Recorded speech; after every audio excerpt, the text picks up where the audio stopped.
കളിച്ച 8-ൽ 7 മത്സരങ്ങളിലും തോൽവിയറിയാതെയാണ് പറങ്കിപ്പട അവസാന നാലിലേക്ക് എത്തുന്നത്.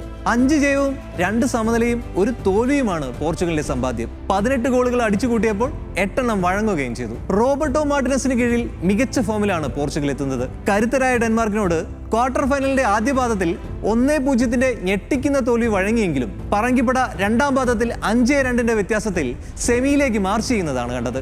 ലെജൻഡ് ക്രിസ്ത്യാനോ റൊണാൾഡോ നയിക്കുന്ന പോർച്ചുഗീസ് ടീമിനും ആഴമേറെയാണ്. 2024-25 സീസണിൽ കളിച്ച 7 മത്സരങ്ങളിൽ നിന്ന് 6 ഗോളുകളും 1 അസിസ്റ്റും അടക്കം ഗോൾ വേട്ടയിൽ മുന്നിലാണ് റൊണാൾഡോ. ഇതുവരെ ടൂർണമെന്റിലാകെ 30 ഗോൾ അറ്റംപ്റ്റുകളാണ് ഈ 40-കാരൻ നടത്തിയിട്ടുള്ളത്.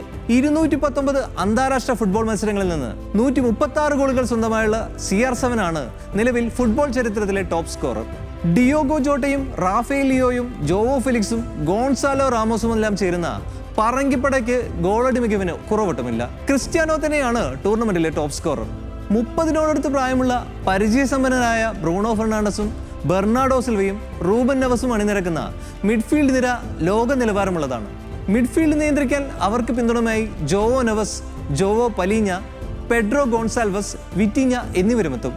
അതേസമയം പ്രതിരോധത്തിൽ Antonio Silva, Diogo Dalot, Goncalo Inacio, Nelson Semedo, Nuno Mendes, Nuno Tavares, Renato വി, റൂബൻ ഡിയാസ് തുടങ്ങിയ വമ്പൻ പേരുകാരും അണിനിരക്കുന്നു. Diogo Costa, Jose Sa, Rui Silva എന്നീ ഗോൾ കീപ്പർമാരിൽ പതിവ് പോലെ തന്നെ ഡിയേഗോ കോസ്റ്റ തന്നെയാകും ഗോൾ വലകാക്കുക.